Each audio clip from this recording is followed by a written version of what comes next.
Welcome back. Thank you for staying with us. We are now on Checkpoint and we want to have our discussion as we had promised you earlier.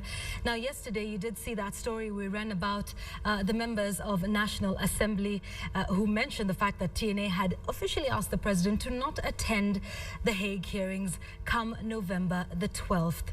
And then, of course, the president made a statement that many said was open to different forms of interpretation. Take a look at what the MPs had to say and indeed what the president himself said regarding this matter. We will not allow in this country our president to be taken outside in an outside court. We will not allow. Kwa hivyo hata kama deputy president akikuja tutaweza kuamua hata yeye hatarudi hiyo wiki.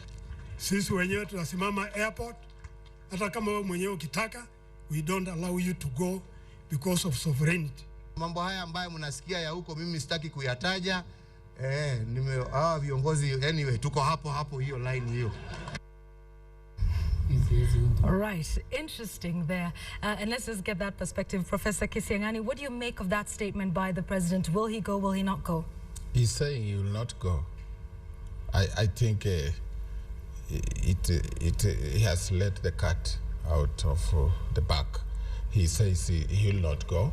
And again, the MPs have said they would put a barricade at the airport to stop him from going. My opinion about this is that sometimes you can have very expensive friends who tell you, who cheer you when things are not right, and they put you in trouble. The president has to be trusted from his own word. When he stood for elections, he said that was a private matter and they will handle it. That is the point at which we want to look at the president and assess the veracity of his statements. And when he said that it was private, we hoped that he will deal with it legally.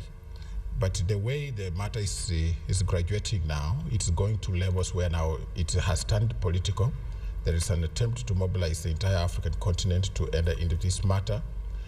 If indeed the MPs believe that Bensouda does not have evidence and is playing around with people, the president can have his way in court and prove that Bensouda doesn't know what she's doing, and he will come out very strong. Okay. Interesting point you bring up about the president's friends and the people that surround him and what they're telling him. Moses, is he being misled by those close to him? I think there's a divided opinion on this issue of whether the president should actually go to the ICC or not. And when I say the president, I'm saying the presidency, because I think the way this government has actually tried to come out is of a shared presidency. That is the president and the deputy president. There are those people who are of the opinion that maybe they should go to the court, they should defend themselves, and because in all but certainty it looks like there's no case, it's a very weak case, then they should go the whole hog and prove themselves and get done with this matter once and for all.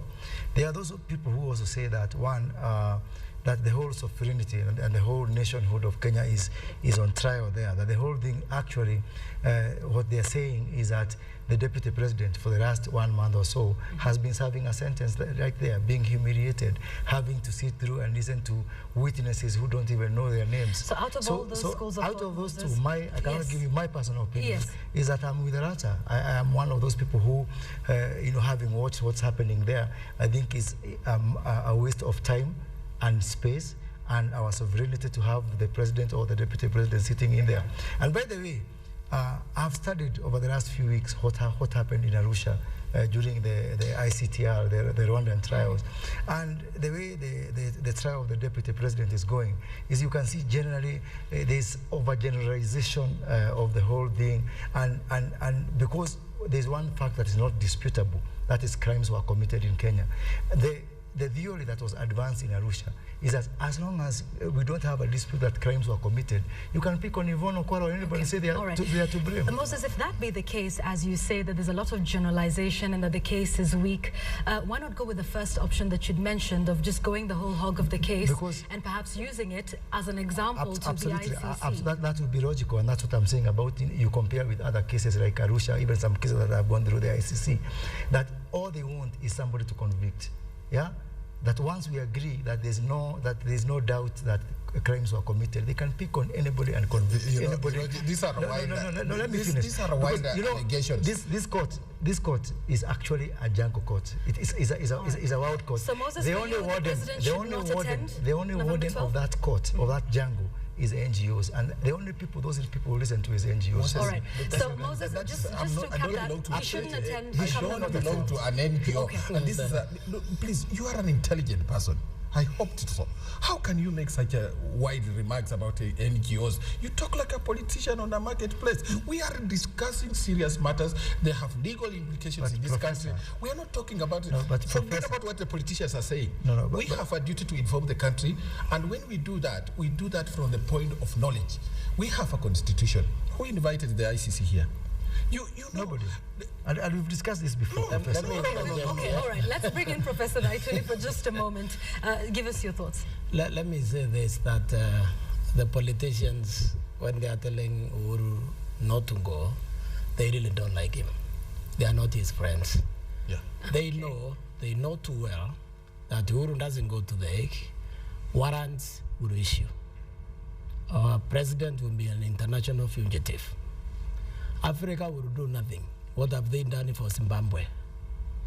And what will happen, what is worse, if that scenario unfolds the way these MPs wanted to unfold, or the way the Kenyans who are telling Uhuru not to go want to unfold, is that it's going to create anxiety and make 2017 a nightmare. And they cannot use sovereignty to tell the president to go, because where was it when we slaughtered each other in 2007? The point is, the president, when he campaigned, he told us that he is innocent. I believe him, because he said so. We believed him as a country, and we voted for him.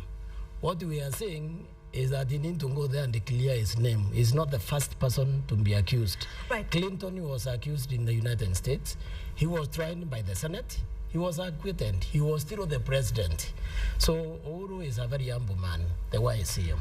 He needs to continue with that. Right. Professor, you know, I know we keep saying this was a personal matter, but the fact that Kenyans elected the two as president and deputy president perhaps makes it a matter for all to be considered. Sure. And here's the thing, the consequences of us being a pariah state, maybe we don't really understand what that is. So could you just elaborate on that? You see, the consequence of that means our president will be locked here, because these guys can grab him anywhere else, because we are still members of that of the Rome Statute. Even if we are not, he will still warrant to issue, will be a pariah. Our president will be a fugitive, international fugitive. That means he will greatly be limited, and that means 2017 will be do or die for him. Okay. So that anxiety, we don't need it as a country. In terms of consequences too, I would like to add this. I have spent most of my time reading, and look, anybody who takes on the Western world, I don't know of any leader that took on the Western world and succeeded. I know. Interesting statement. Moses? No, I know. We fought for independence against the West. We won. We beat those guys. You know, they went back home. We won, and not just us, the whole of Africa. This defeatist policy, I don't know. I mean, why do you believe we are so weak? I'm not talking about weaknesses. I'm talking about certain things. The world is controlled by the West in many respects, and they also control the information system. If, for example, I was in the position of the president and I was able to advise him, for example, I would not have asked him to give the speech he gave at the AU, because there were certain blanket statements like race handing. Now, you put even the sympathizers who would have sympathized with Kenya and in the West in that same box and call them race hunters. Now, my position is this. The matter that the president is facing, he knew he has a case even before the elections. But when he was taken to the Hague, he was not president. And we think that he should handle this matter, but we have given him the mandate to rule this country. Now, a way should be worked out.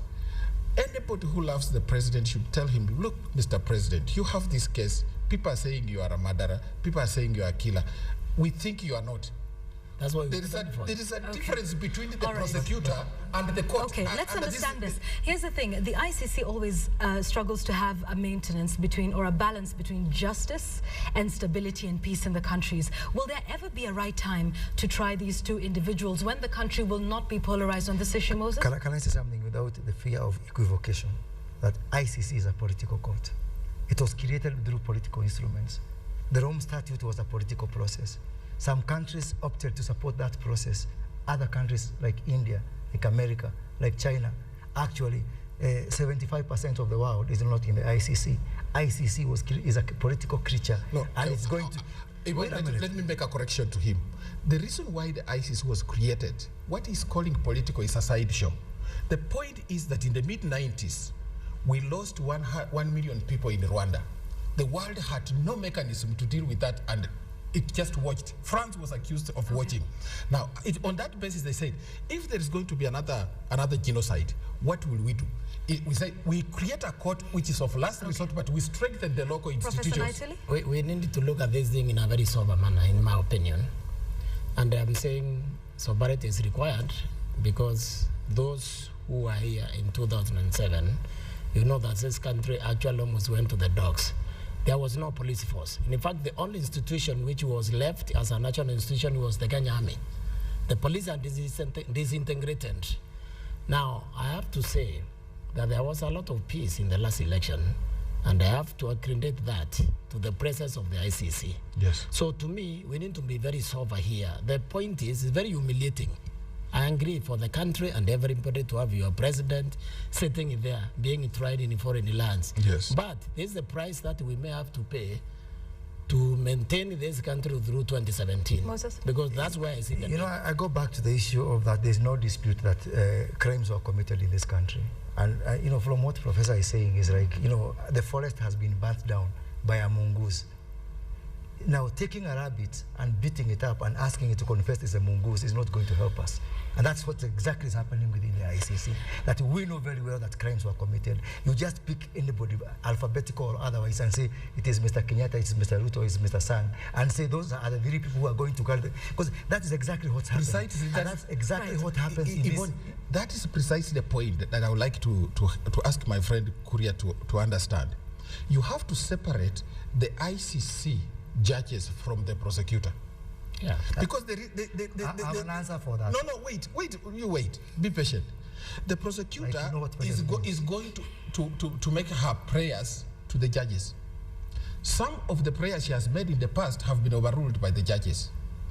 You cannot put the prosecutor and the judges in the same room and say the ICC is a bad thing. Why don't we wait and give the judges a chance to make a ruling? All right. Because this is a case. Okay, Moses? Let me respond to that. You know, in Arusha, and I keep on referring to Arusha for a reason, the chief prosecutor at Arusha, do you know who it was?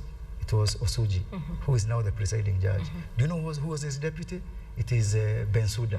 Today, Bensouda is prosecution, Osuji is judge. But there's a very thin line within the ICC jurisprudence between prosecution and the bench. And they keep on playing this 2-to-1. You see all the rulings are split 2-to-1. Because the whole thing is well choreographed. You know, a judge at the ICC, do you know how much they earn? They earn 5 million shillings a month. The whole thing is an industry. It's a cartel that's well set out, that has got so many stakeholders. You know, we can talk about salaries, but Moses, first of all, let me say Moses has lost his head. You know what we are actually doing, we are indulging in, we are theorizing. Yeah. The truth of the matter is that both Ruto and the president, they submit themselves to the ICC. They cannot be jailed as long as they are sitting on that seat. Because if you jail them, how do you replace them? That is the question. I don't think ICC want to go that route. So but ICC... You seem to know something you don't. No. ICC need to guarantee justice for the affected, for the victims that we don't seem to think about at all. They are not in our radar. But the ICC is seeing them. And the ICC need to find a process of doing that, and I believe that is what is happening.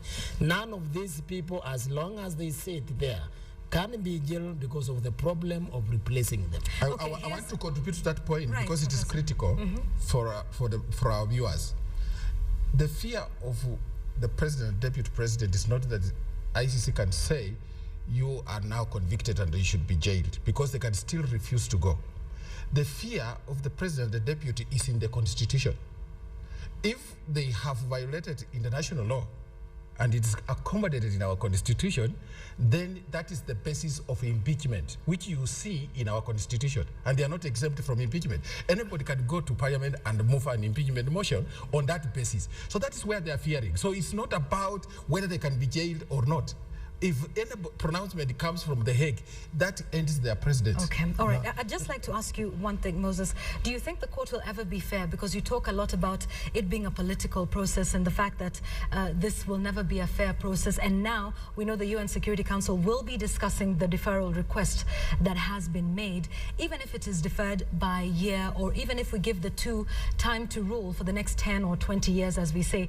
Do you think there'll ever be a right time to try the two, and that it'll ever be fair, or should we just do away with the ICC altogether? You know, I go back to December of 2010 when Mr. Ocampo, the former prosecutor of the court, said that he's going to make an example out of Kenya. So in my mind, it is very clear that this was not about justice. It was about making an example. He said that I want to pick some few names here and some few names here. Moses, so the whole thing, Moses, you might trivial. Moses, can allow me to interject? Please. Sort of the same way you would discipline your child. You say you want to make an example, and they say it in schools, you know, from time to time, that we want to punish so and so, and they even say it. You should discipline people who are guilty.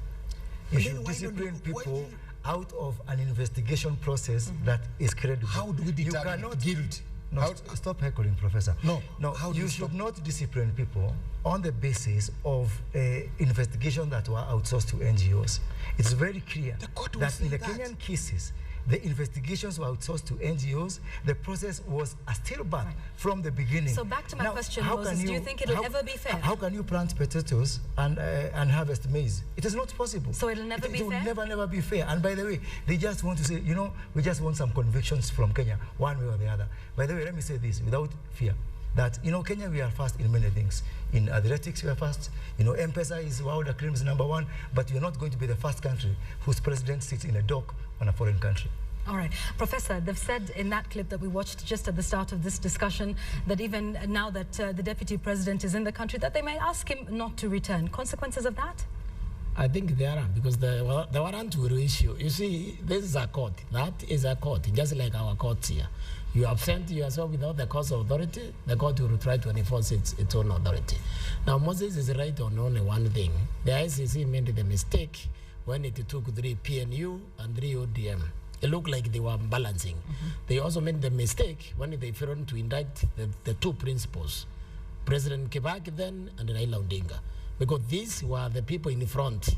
The others were merely what are they called? The main principals, the protagonists in that contest were Kibaki and Raila. Those should have been indicted if ICC was looking for people who bear the greatest responsibility, because that's what they told us. Now, when they failed to do that, they politicized the process. And that's why, in a sense, Moses is correct on this. Now, having been politicized, though, I don't believe the deputy president and the president can actually afford not to go to the Hague. It's going to be there will be serious consequences for the country. While I agree with the statement you've just made, there will be consequences, I don't agree with your argument that Kibaki and Raila should have been implicated. That is not a legal argument. That is a pedestrian argument, because I can bear the greatest. I can ask Kuria to go and throw a stone at Yvonne, and when the courts come to investigate, they look at Kuria as a person who is over 18 years, and he, on his own understanding, threw a stone and hit Yvonne. If you do that, they don't take me in because I told you to do that. They know you have a brain. But isn't that the same reason that the president and the deputy are in there for financing and, you know, forced evictions of persons from you the see, various evidence areas? is still coming out. We haven't had enough evidence. And I'm not in any way saying I'm going to defend the evidence that comes out. My position is very clear by the position I've taken in this discussion, that the president and the deputy should not prejudge what will happen at the ICC. Maybe even the judges will acquit them. If the evidence is showing they are likely to be acquitted. Now, when they are acquitted, they will be stronger. And that's why I agree with what the professor is saying, that the real friends of President Uhuru and Ruto are people like myself who are telling them to attend court. But the ones who really want to take advantage of their plight are advising them not to attend court. Okay, Moses, we're coming to the end, so your final comments? I want to challenge what the professor is saying. You see, the president and the deputy president have said again and again they will cooperate with the court. What have they gotten for it? That matters go out there. We say these people have got constitutional duties to carry out. Excuse them so that they can be able to carry out their duties, even as their lawyers argue the matter in court. In the first case of Mr. Ruto, it is actually, what's her name, Gradual Otieno, who wrote a letter saying no. Now, this particular time, you find that judges have ruled this way, then it is appealed. Because for them, it's a circus. And by the way, I just got a letter today that has been addressed to the UN Security Council by KPTJ, Gradual Otieno, and all those people saying, don't agree to the deferral. So I'm asking, in this jungle, how come only one warden, the NGOs and those people from the evil society who are listened to, how come it's not the body politic of the 40 million people? Perhaps Sorry, I mean civil society. No, but you know, Kuria, you don't believe, Yvonne, Kuria does not believe in the ICC. He's complaining that somebody had asked for a deferral and he has issues with that. Why are you worried about deferral? Because you were asked by Yvonne, if they defer, will this case ever take off? Why don't you just say you don't want the ICC because it is not doing what you would have expected? By the way, Professor, for the first time this year, you are right, because I don't like the ICC. Yes, say that. I don't support the ICC. The whole reason I'm bringing the whole issue of deferral is just to show you that, again, the first time it was Gradual Otieno. This time is a whole body of those. So you don't believe that the UN Security Council later this week to the UN Security Council. So the issue is, this is a case. ICC is a case. Kenyans on one side and the NGOs on the other side. Period. How many? No, you can't say that. All right, let's have the final words from you, Professor think Knighton. you need not to support ICC because our leaders are on trial there. What you need to look is what we have been doing to each other in this continent. We have behaved very badly across this continent. Now that behavior, it needs a strong body to check it. Strong foreign body. Add the word foreign. Yeah, it's okay if, foreign, if you want to say foreign. I would say yes, because what we have been doing here, India means a lot of Ugandans, I don't know how many. Because of Central Africa, move to Sesek of Zaire. Even here, before we have this democracy. Professor, my whole point is that our quest for justice, and I agree about the quest for justice, the quest of justice is being used by the ICC to pick on Professor Naituri, to pick on anybody at random. I think we went there. All right, okay. We really do need to conclude our discussion. Yes. Thank you for your thoughts, Professor Kisiangani. My thoughts are this. I still have hope that the president will go to the, although he has said he's made his remarks, I still hope he'll go to the ICC, defend himself, and clear his name. He respects the rule of law, and he protects the rule of law in Kenya, so he should also succumb to the international justice system and let people judge whether the ICC is doing a good job or not. And I hope the deputy president will not be derailed by people who might be interested to make a killing out of the plight of the president and the deputy president. So they should actually ignore the MPs who are telling them not to go. Okay, all right, thank you. And we have to leave it at that for now. Thank you all very much for being here on Checkpoint. That's it for Checkpoint tonight. And of course, just a reminder that the United Nations Security Council will be having its sitting this week. They will hear submissions from the AU regarding this matter, and we'll continue to keep you updated on how that unfolds. And indeed, even as we come closer and closer to the date of November the 12th to see how this plays out. Thank you for your feedback on Checkpoint. We take a short break now. We have some sports news for you after the break.